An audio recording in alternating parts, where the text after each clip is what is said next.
Well, guys, we've almost made it to the Blue Sky movies. Only one more, and thankfully, it's a really good one. So, let's begin the review. Ferdinand's surprisingly a very enjoyable film.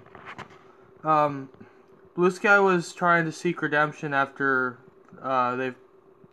they screwed up big time with Ice Age Collision Course, and they kind of did.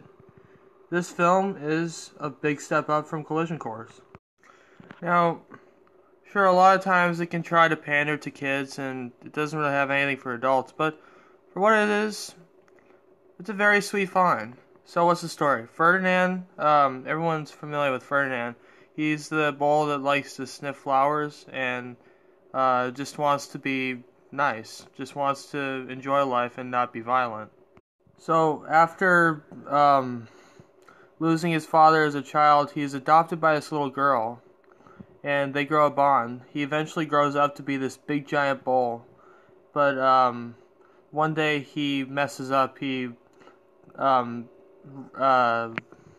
he causes a ruckus in the city, and that leads them to taking him back to his old farm, where he must train to be good enough to be fought by a mastador. Now, before I get into it, I had never read any of the Ferdinand books. Now, before we get into it, I had never read the book. I had never watched the Walt Disney short, so I had no idea what I was in for. I didn't know the first clue about the story of Ferdinand. So, I went into it with an open mind, and I got a really enjoyable animated flick. The animation is beautiful.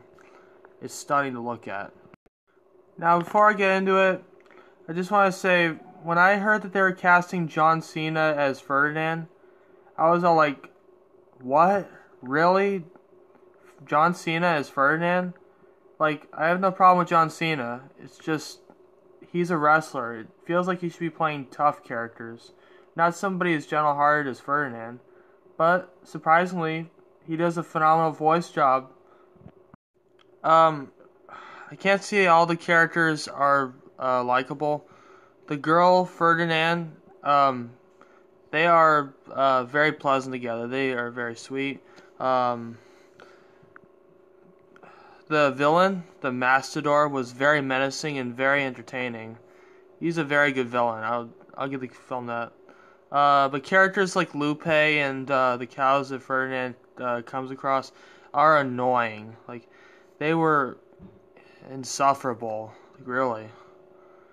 Also, there's the German horses. I couldn't stand them whenever they were on screen. They were annoying as heck. I wanted them to shut up. Also, this is something I must commend the film for. It's very mature explanation of bullfighting. Like, what it's all about.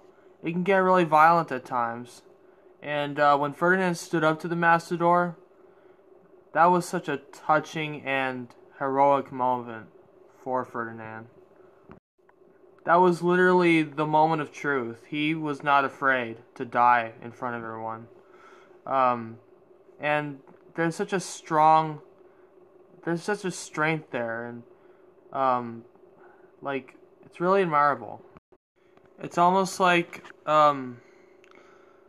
when Jesus laid himself down for us and gladly chose surrender.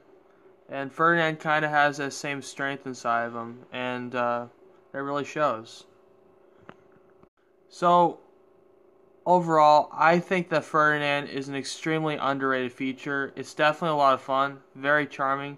Sure, it's not groundbreaking or along the ranks of like Toy Story 4 or Toy Story 3, Shrek, or like any of the great animated features, but it's not trying to be. It's trying to be a fun, little, entertaining, very charming, lovable, and heartwarming flick. I totally recommend it for any Ferdinand fans, and also any Blue Sky fans. Well, it's good to know that I can end this series on a positive note. I give Ferdinand a 7 out of 10. Definitely watch it. It's definitely worth your time, even if it's just once. I've been Ethan, the director. I hope you've enjoyed the review. See you guys later.